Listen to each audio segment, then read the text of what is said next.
For the first time on New Canadians, we're at the Canadian Museum of Immigration at Pier 21 here in Halifax. And I'm pleased to be with Dan Conlon, curator of the museum. So Dan, first of all, thank you for being with us. Can you give us a brief overview of the museum here in Halifax? Well, we're in a big brick building facing the ocean, which was opened to stores in 1928 to welcome people coming across the ocean. And almost 1 million people came through these doors to begin new lives in Canada. The ships were coming here right up until the early 1970s.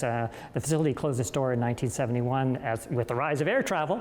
But in the 1990s, people started to realize just how important it was that this building was kind of one of the last fabric connections to the age of people arriving by sea. And the building was recognized as a National Historic Site in 1997. And in 1999, a museum just above the Pier 21 terminal opened. We became a national museum in 2011, one of only 2 national museums outside of Ottawa, the Canadian Museum of Immigration at Pier 21, to look at that really big story of 400 years of people coming to Canada. And as central as it is, we need to look at the good and the bad sides of Canada and how it's treated new folks into the country. So what are some stories that you personally, as a curator, love to tell to visitors of the museum? Well, I'm always inspired and touched and motivated by people's stories of coming to Canada. And often they're really inspiring stories, but sometimes they're really tragic, moving stories about people who overcame terrible things in their countries of origin or faced really terrible barriers in coming to Canada, facing discriminatory processes and sometimes events that weren't so welcoming. So those stories are really powerful, both the good ones and the bad ones. And we've structured a lot of our exhibits to look at the ideas of inclusion and exclusion. Some groups were sought after and welcomed, and some groups faced a lot of decades of the government trying to keep them out. And those good and bad stories are part of the sort of saga coming to Canada. As a curator with your curatorial team, how do you choose the stories that you choose to tell? We look for really important themes, pivotal moments in Canada. In many ways, we're a museum of stories. We have an ongoing oral history program, so we interview hundreds and hundreds of immigrants, and we look for common elements of their stories. Whether it be themes of refugees, of people fleeing persecutions, contributions to the amazing contributions immigrants have made to Canada. We're always looking for those big universal themes. Mm-hmm.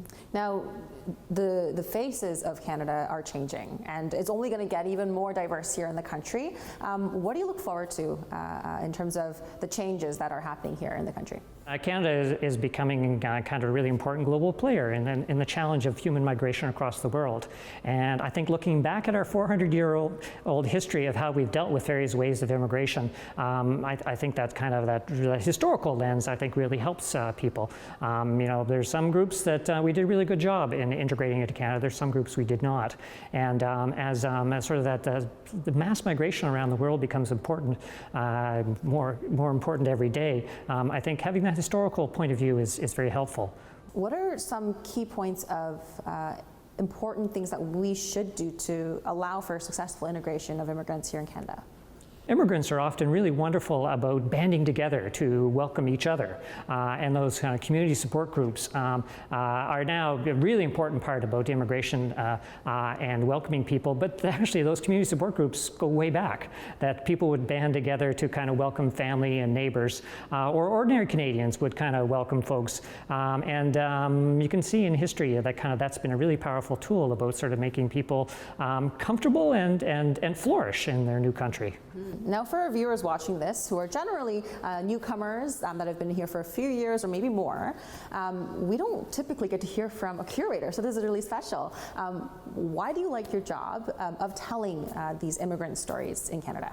Well, I love working with really powerful stories, surprising stories, dramatic stories, thought-provoking stories. In a museum that's in a National Historic Site, I've actually had a lot of recent immigrants who said, coming to Canada was a life-changing experience, but it was in an airport. It was somewhat an ordinary environment. Coming to a building that was custom-built to welcome almost 1 million people, they see this building and the displays we have it as kind of a real kind of gateway monument to their experience. And older generations of immigrants, you often meet people who have very powerful memories of fleeing post-war oppression and violence in Europe, seasick voyages across the Atlantic, and we actually have the floor where the gangways came ashore and where people took their first steps on Canada. And we get very emotional scenes where people kind of remember that day where they walked into this big drafty shed in a new country, and full of hopes but also fears. And those stories are always really powerful and inspiring.